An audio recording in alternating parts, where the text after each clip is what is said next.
अब हमारे पास जो टॉपिक है वो है जियोडिस्क।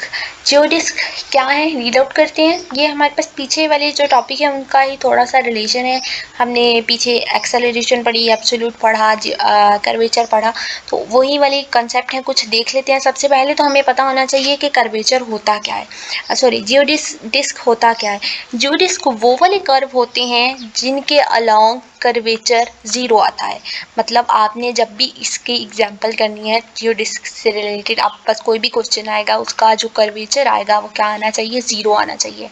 तो देख लेते हैं। सबसे पहले an important application of curvature की एप्लीकेशन है in curvilinear coordinate system is the following. Suppose we seek the curve for which k is equal to 0, the straight lines are geodesic, k0 bi0। ये वाली term हमने जब इसको solve करना है, ये जो D square x I by D square हमारे पास किसका फॉर्मूला था, एक्सेलरेशन का था। आपने जब इसको सॉल्व करना है तो आप पास इसका आंसर जीरो आएगा। The solution of this system of second order differential equation will define the geodesic. Second order differential equation से हमें जियोडिस्क मिलेगी। एग्जांपल देख लेते हैं। x1 उसने आपको दे दिया है, Euclidean metric polar coordinate system में ही वो बात कर रहा है, जैसे हमने लास्ट एग्जांपल पे देखा। In rectangular coordinate system the curve is x is equal to a। अगर ये ही क्वेश्चन रेक्टेंगुलर में आ जाता है तो हम उसमें x जो है वो a लेंगे। अभी हम पोलर में है तो a सीकेंट x2 लिया, ये x स्क्वायर नहीं है, x2 है। अब हम इसने सिर्फ polar coordinate system 2x2 matrix होती है, इसने सिर्फ x1 की टर्म दी है, हमें x2 नहीं दिया। हम क्या करेंगे, x2 लेट कर लेंगे in terms of t। x2 t let कर दिया तो आप पास x1 क्या होगा, a सीकेंट t हो जाएगा। अगर आप यहाँ पे वैल्यू को चेंज कर लें तो ठीक है, x2 t आ गया। We have the formula for geodesic, ये फॉर्मूला है। उसी तरह से आप पास पोलर कोऑर्डिनेट सिस्टम है, 2 डायमेंशनल, एक दफ़ा i को 1 वैल्यू दें, एक दफ़ा i को 2 वैल्यू दें। आई को 1 वैल्यू देंगे। अब उसके लिए भी हमें सबसे पहले इसके अंदर हमारे पास एक टर्म आएगी ds बाई डी टी, वो हमें फाइंड आउट करनी होगी। जो जैसे हमने लास्ट एग्जांपल पे देखा, G I J D X I by D T D X J by D T, इसका फॉर्मूला है वो हमें सॉल्व करनी पड़ेगी। सबसे पहले तो हम ds by D T find out कर लेते हैं। इसको वैल्यूज दें, g11 dx1 by D T, g dx1 by D T, g22 dx2 by D T, dx2 by D T. ठीक है, इसको ओपन कर लिया मैंने। अब g11 की वैल्यू 1 है, dx1 by D T, dx1 by D T dx1 by D T का स्क्वायर हो जाएगा। फिर g22 x1 का स्क्वायर है, x पोलर कोऑर्डिनेट सिस्टम में 1 और r स्क्वायर वैल्यू होती है। इन टर्म्स ऑफ x1 ले रहा है तो x1 की वैल्यू आज a सीकेंड t है, तो हमने इसकी जगह a सीकेंड t पुट कर लिया, a सीकेंड स्क्वायर t। अब dx2 बाई डी टी का स्क्वायर होगा। अब dx1 बाई डी टी का डेरिवेटिव लेना है विद रिस्पेक्ट टू t। तो सबसे पहले तो d इसका डेरिवेटिव लेंगे, a कांस्टेंट है यहाँ पे। सीकेंड का डेरिवेटिव लें, सीकेंड को आप ओपन भी कर लें, यहाँ वैसे अगर आप डेरिवेटिव समझते हैं तो सीकेंड का डेरिवेटिव होता है सीकेंड थीटा का, सीकेंड थीटा टेंजेंट थीटा। तो इन टर्म्स ऑफ t है तो सीकेंड t टेंजेंट t आ गया। dx1 बाई डी टी का स्क्वायर लेना है, इसका स्क्वायर अभी हम ओपन कर लेंगे। dx2 बाई डी टी लेना है, इसका डेरिवेटिव आपके पास t है तो इसका आंसर जो है वो x2 t है, तो इसका आंसर आपके पास 1 ही आएगा। t का derivative with respect to t ही लेना है तो 1 आएगा। वैल्यूज पुट करें, इसके अंदर वैल्यूज पुट करेंगे, आप बस ds बाई डी टी का आंसर आ गया। A secant square tangent square T, a secant square T, a secant T common ले लिया। 1 plus tangent square theta equal होता है सीकेंड स्क्वायर थीटा थीटा के, तो 1 प्लस टेंजेंट स्क्वायर टी है तो सीकेंड स्क्वायर टी हो गया। इसके ऊपर स्क्वायर रूट है, ये 2 और ये 2 कैंसिल हो जाएगा। ए सीकेंड स्क्वायर टी आपके पास ds बाई डी टी का आंसर आ गया। अब ds बाई डी टी आया, हमने लास्ट एग्जाम्पल में भी देखा, हमें dt बाई ds चाहिए तो हमने इसका इन्वर्स ले लिया। ए सेकेंड स्क्वायर टी का क्या मतलब है, यहाँ पे आपके पास 1 आवर, इसका मतलब है 1 over cos, okay, cos square T. ठीक है, इसका यही मतलब है, जब आप इसका इन्वर्स लेंगे तो cos स्क्वायर टी ऊपर चला जाएगा, a ऊपर है तो नीचे आ जाएगा नॉमिनेटर से डिनोमिनेटर में। अब आप उसी तरह से वैल्यूज़ को ओपन करें। ओपन करने से पहले मैं आपको लास्ट टाइम भी बताया कि आप सबसे पहले अपने फार्मूले को ओपन कर लें, इससे आपको अंदाज़ा हो जाएगा कि आपको कौन कौन सी टर्म्स चाहिए। तो हमने यहाँ पे सबसे पहले यहाँ पे इन्होंने फार्मूला ओपन नहीं किया, नहीं किया। आप ना इस फार्मूले को सबसे पहले ओपन करें, यहाँ पे 1 पुट करें, यहाँ पे 1, फिर देखें आप बस पोलर कोऑर्डिनेट सिस्टम के लिए इसमें कौन से क्रिस्टोफल सैंपल आते हैं, फिर इस तरह से वैल्यूज पुट करना आसान होता है। इन्होंने डायरेक्ट यहाँ पे कर दिया। आप देखें यहाँ पे dx1 बाई ds फाइंड करना है, तो हमारे पास ds के अलॉन्ग तो हमारे पास टर्म्स ही नहीं है, पैरामीट्रिक इक्वेशन t के अलॉन्ग है, तो हम इसके ऊपर चेन रूल लगाएंगे, dx1 ds इधर, dt इधर, dx1 बाई dt की वैल्यू पुट करेंगे, dt बाई ds की वैल्यू पुट करेंगे, जो ये आई है आप पास, इसका आंसर sin t आ गया। सिमिलरली आप इसके ऊपर अगेन डी ऑपरेट करेंगे, sin t का अगेन डेरिवेटिव लेंगे, d square x1 by dt का स्क्वायर, तो आप पास sin t का अगेन डेरिवेटिव क्या आ जाएगा, cos t आ जाएगा, और t का अगेन डेरिवेटिव लेंगे तो dt बाई ds। आप इसको इस तरह से भी लिख सकते हैं, अगर आप इसको इस तरह से नहीं लिखते ना तो आप इसके ऊपर अगेन चेन रूल लगा लें। चेन रूल लगाना भी वही कंसेप्ट हो जाता है, लेकिन यहाँ पे थोड़ा सा चेन रूल वाला कंसेप्ट नहीं है। लास्ट में भी मैंने इसको थोड़ा सा चेन रूल करके बताया, लेकिन आपने अगर आप इसका सिंपल डेरिवेटिव लेना समझते हैं तो ठीक है, मतलब इसका उसने साइन टी का डेरिवेटिव लिया है विद रिस्पेक्ट टू टी लेना है ना उसने, तो इसने डी बाई डी एस के ऊपर अगेन चेन रूल लगाया हुआ। यहाँ पे किस तरह से लगाया था मैंने आपको लास्ट टाइम भी बताया। हम यहाँ पे क्या था, आपके पास टर्म थी, ये वाली टर्म थी dx1 बाई डी एस, तो हमने इसके ऊपर डी, मैं इसको यहाँ x1 लिखती हूँ, dx1 और यहाँ पे लिखते हैं ds। अब यहाँ पे आपने इसके नीचे भी dt लिख देना और इसके नीचे भी dt लिख देना, इधर भी dt।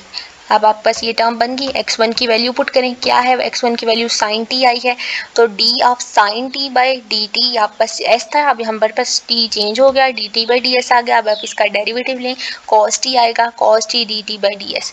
अब आपने dt बाई ds का आप पास आंसर पता है, cos k t by a, वो वैल्यू पुट करेंगे, cos t cos k t cos cube t by a answer आ जाएगा।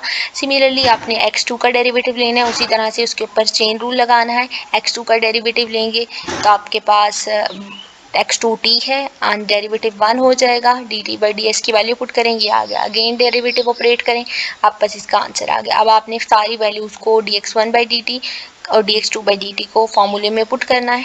फार्मूला आपके पास जो था वो इसको अभी उन्होंने ओपन किया हुआ है, cos के t बाय a का डेरिवेटिव लिया, a कांस्टेंट साइड पे आ गया, इसका डेरिवेटिव 2 cos t और अगेन cos का डेरिवेटिव माइनस sin t आएगा, तो माइनस उन्होंने बाहर लिखा, इसकी वैल्यूज पुट की, a स्क्वायर हो गया cos square cos cube two sin t। अब हमारे पास दोनों डेरिवेटिव आ गए, dx1 बाई dt भी आ गया, dx2 बाई dt भी आ गया। वैल्यूज पुट करें, सबसे पहले तो नॉन जीरो क्रिस्टोफल सैम्पल्स देखें। अब हम x1 ले रहे हैं तो डी x1 का जो डेरिवेटिव आया अगेन डी ऑपरेट करने से वो वाला, आप बस यहाँ पे 1 है तो आप देखें कौन सा वाला क्रिस्टोफल सिंबल जिसके यहाँ पे 1 आ रहा है, तो ये वाला, इसके लिए वैल्यू माइनस x1 है, x1 in terms of t है तो ये सीकेंड t लिख लिया। सिमिलरली dx2 बाई ds और dx2 by ds values put करनी है, आप पास आंसर जो है वो आ जाएगा। अब देखें जब आप इसको सॉल्व करेंगे आप इस a सीकेंड t को ओपन कर लें, अगर नहीं ओपन करेंगे तो आप सिंपल cos के t बाई a को कॉमन ले लें, कॉमन लेने के बाद आप बस ये टर्म बची। अब आपके पास जब आप कॉमन ले लेंगे तो a ओवर cos t कर लें, इसको ओपन ही कर लें, सीकेंड को 1 ओवर cos t लिख सकते हैं, तो a ऊपर ही रहा तो सीकेंड की जगह 1 ओवर cos t से कैंसिल, a से कैंसिल, आप बस इसका आंसर जो है वो लास्ट में क्या आएगा, 0 आना चाहिए, और जब 0 आ जाएगा तो आप कहेंगे कि ये जियोडिस्क की इक्वेशन को जियोडिस्क को सेटिस्फाई करती है। अभी हमने x1 i1 पुट किया था, अब आप i2 पुट करें, जितने डेरिवेटिव्स आए हैं वैल्यूज पुट करें। अब आपके पास यहाँ पे 2 1 2 आएगा तो आप इसको in terms of 2 sum of sum लिख सकते हैं, मतलब आपके पास गैमा 2 1 भी आएगा, गैमा 2 1 2 आएगा एक, और एक गैमा 2 2 1 है, देखें एक दोनों है तो इसको उसने 2 इंटू गैमा 2 1 2 लिख लिया, मतलब अगर आप उस तरह से भी लिखें तब भी आंसर आ जाएगा, और अगर आप इन दोनों का सम करके 2 लिख लें तब भी आंसर वही है। अगर सारी वैल्यूज पुट करनी है आपने वैल्यूज को पुट कर देना है। अब आपके पास P1 है यहाँ पे और Q2 है, तो अब आपने यहाँ पे dx1 बाई ds का वैल्यू पुट करनी है, dx2 बाई ds, ये नहीं दोनों dx2 बाई ds की वैल्यूज पुट कर दें, और इसका आंसर भी आपके पास जो है वो वैल्यूज कैलकुलेट करना इजी होता है, होप सो आप कर लेंगे। गैमा 2 1 2 की वैल्यू पुट की, ये वैल्यूज पुट की, इसको कैलकुलेट किया, कैलकुलेशन के बाद इसका आंसर 0 आया, तो ये हमारे पास जियोडिस्क की इक्वेशन को सेटिस्फाई कर रही है। अगला क्वेश्चन के अंदर write the geodesic equation on the surface of sphere, sphere के ऊपर आपने स्फीयर से मतलब है कि spherical coordinate system, spherical coordinate system के अंदर जितने नॉन जीरो क्रिस्टोफल सैंपल आए वो देखने हैं। स्फेरिकल कोऑर्डिनेट सिस्टम 3/3 की मैट्रिक्स होती है, आप बस उसके लिए जो g1 होता है वो 1, g22 आपके पास x1 स्क्वायर और g33 होता है r square sine square theta, I think so. And then आपने सारे क्रिस्टल सैंपल, अगर तो आपको बताता है तो ठीक है, अगर नहीं पता तो आपको इस इक्वेशन पता होने चाहिए जो मैंने अभी थोड़ी सी बोली है। अगर आप मैंने कहीं से यहाँ पे बोलते हुए मिस्टेक कर दिया तो आपने उसको चेक कर लेना कि एग्जैक्ट इक्वेशन क्या है, ठीक है। क्रिस्टल सैंपल भी हमने इसके फाइंड आउट किए हुए हैं, 1 R square sine square theta, ठीक है, इसके जो डायगोनल में टर्म्स होती हैं। अब आपने सारे क्रिस्टल सैंपल फाइंड आउट कर लिए, उसी तरह से आपके पास आपने फार्मूला यूज़ करना है, I1 पुट करें, I2 पुट किया। I1 पुट करेंगे सबसे पहले D square X one by D X square gamma one two D X two by D S. अब आपके पास उसने सिर्फ कहा है सिर्फ उसने हमने यहाँ पे नॉन जीरो क्रिस्टल सैम्पल्स की वैल्यू पुट करनी है फार्मूले में, क्योंकि हमारे पास D X one X two नहीं गिवन है, सिर्फ गैमा वन टू की वैल्यू पुट की। यहाँ पे जो गैमा यहाँ पे ओपन होंगी, I1 पुट किया तो डी गैमा वन टू और आप पास आप देखें यहाँ पे I1 पुट किया, 1 के लॉन्ग हमारे पास कौन से ऐसे कंपोनेंट है जिसके ऊपर में 1 आ रहा है, एक ये भी आ रहा है और एक ये भी आ रहा है। हम दो दफ़ा इसको ओपन करेंगे, एक दफ़ा minus x1 dx2 by ds लिखेंगे और एक दफ़ा इसकी वैल्यू माइनस x1 साइंस के x2, बस इतनी वैल्यूज इसके अंदर पुट करनी है, इसको मजीद सिंप्लीफाई नहीं करना है और इसको कह देंगे कि ये 0 के इक्वल है, तो जियोडिस्क की इक्वेशन जो है वो सेटिस्फाई हो रही है। I2 पुट करेंगे, सिमिलरली आप देखेंगे कौन से क्रिस्टोफल सैंपल जिनके ऊपर में 2 आ रहा है, तो आप पास ये वाला क्रिस्टोफल सैंपल है, एक दफ़ा इसकी वैल्यू dx2 बाई ds के साथ लिखेंगे और इसके अलावा आपके पास एक ये वाला क्रिस्टोफल सैंपल है, इसकी वैल्यू लिखेंगे, आप पास इसमें भी आप पास 2 वैल्यूज बन जाएंगी और आपने इसको 0। अब आपके पास क्योंकि स्फेरिकल कोऑर्डिनेट सिस्टम 3/3 है तो I3 भी पुट करेंगे। अब आपने I की 3 पुट की तो आप देखें कौन सा क्रिस्टोफल सैंपल जिसके अपर में 3 आ रहा है, हम उसकी वैल्यू वहाँ पे पुट कर लेंगे। कि ये भी है, दोनों वैल्यूज पुट करेंगे तो आपके पास ये वाला आंसर लास्ट पे आ जाएगा। बहुत सिंपल सी सिंप्लीफिकेशन है इस क्वेश्चन की, आपको इजीली हो जाएगी। नेक्स्ट क्वेश्चन के अंदर वो क्या कह रहा है, the radius of the sphere is constant. अगर आपके पास आर ही स्फेरिकल कोऑर्डिनेट सिस्टम में कांस्टेंट हो गया, मतलब आर की टर्म कांस्टेंट हो गई है, तो आप क्यों कहता है कि वो सारे डेरिवेटिव x1 के वैनिश हो जाएंगे।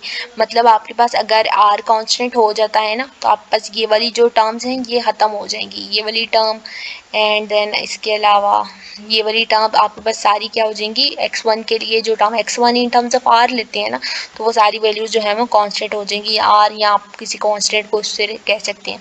तो आपका सिर्फ ये वाले आंसर आएंगे and all the derivative will vanish and equation are reduce. आपसे एमसीक्यूज में पूछ सकता है कि अगर रेडियस स्फीयर का कांस्टेंट हो जाए तो कौन सी इक्वेशन आती है, या आपको किसी भी तरह से ये वाला पार्ट एमसीक्यूज में